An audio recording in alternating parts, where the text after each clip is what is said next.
유재은 법무관리관 금방 그 박정훈 대령에게 전화를 해서 무슨 얘기를 했습니까? 군사법이 개정된 그 네. 원인이 그러니까 뭐냐면 원래는 이제 이해람 조사님 돌아가셨을 때 아니, 그러니까 네. 무슨 얘기를 전했냐고요? 그러니까 군사법의 개정 취지였고요. 그 네. 개정 취지상 이제 그 사망의 원인이 된 범죄가 있었으면 그 수사는 이제 군에서 하기보다는 민간에서 하는 게 투명하기 때문에. 자, 보세요. 그러면 그게 사망 사건의 범죄가 개입된 것이다라고 수사하는 과정에서 그게 나와야죠. 그러니까 조사나 수사 자체를 거부하라고 말씀드리는 게 얼마큼 아닙니다. 알고 있는지 내가 물어보고 싶은데, 자, 군사법원법이 개정됐어요. 개정된 1항에는 범인 범죄 사실 증거를 수사해야 된다 이렇게 나와 있어요. 그럼 박정훈 대령이 그리고 제1광수대가 이거 수사해야 돼요, 안 해야 돼요? 그러니까 저희 해야 돼요, 안 군사법원법상 해요? 변사사건권도 저희한테 자, 있기 그 때문에 다음에 수사는 하실 수 변사 있습니다. 사건인 경우가 나왔을 경우에는 범죄를 수사하는 과정에서 그게 나왔어요. 범죄를 수사하는 과정에서 나왔으면 이첩하는 거죠. 이게 그렇죠? 제가 수사권이 자, 없다고 이첩할 말씀드리는 게 때 아닙니다. 완전 직권남용이에요.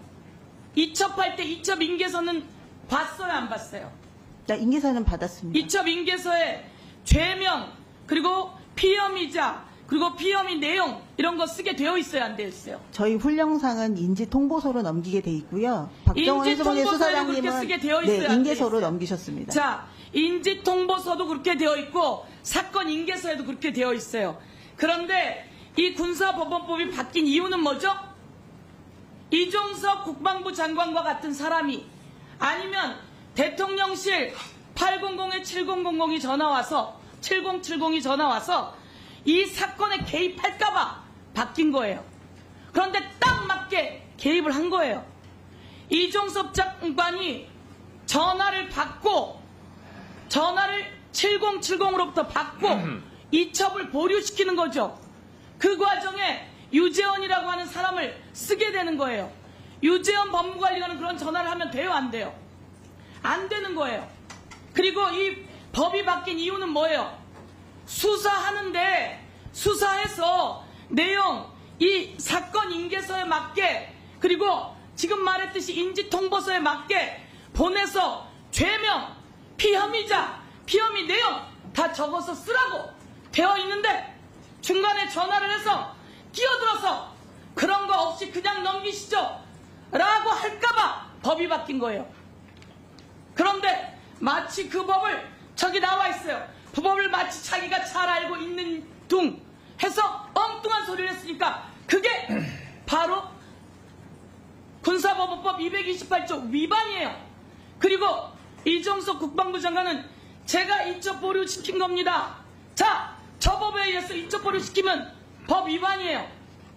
위계에 의한 공무집행 방해예요. 대통령실에서 전화 왔고 이종석 국방부 장관 다시 한번 묻겠어요. 800에 7070 누구한테서 온 전화입니까? 그럼 말씀드릴 수 없습니다. 말 못하는 자가 범인이에요. 그렇지 않습니다. 말 제가 못하는 답변 자가 드리겠습니다. 범인이에요. 그렇지 않습니다. 자, 대통령에게 전화 3번 받았죠. 8월 2일 날 말씀하시는 겁니까? 8월 2일 날 받았죠. 받습니다. 그리고 8월 2일 날 전화 받았는데 무슨 내용으로 전화를 하셨나요? 전화 내용 밝힐 수 없고 다만 밝힐 수 없는 말씀드릴 수 있는 사람이 것은 범인이에요. 아닙니다. 제가 범인이 말씀드릴 수 있는 아니거든 것은 그 내용을 밝히세요. 대통령이 아주 급하게 12시 7분, 12시 43분, 그리고 12시 57분 전화를 합니다. 그 과정에 깜짝 놀라서 그때 어디가 있었어요? 8월 2일 날 어디가 있었어요? 우즈베키스탄이 있었습니다. 그래요. 우즈베키스탄에 있었어요.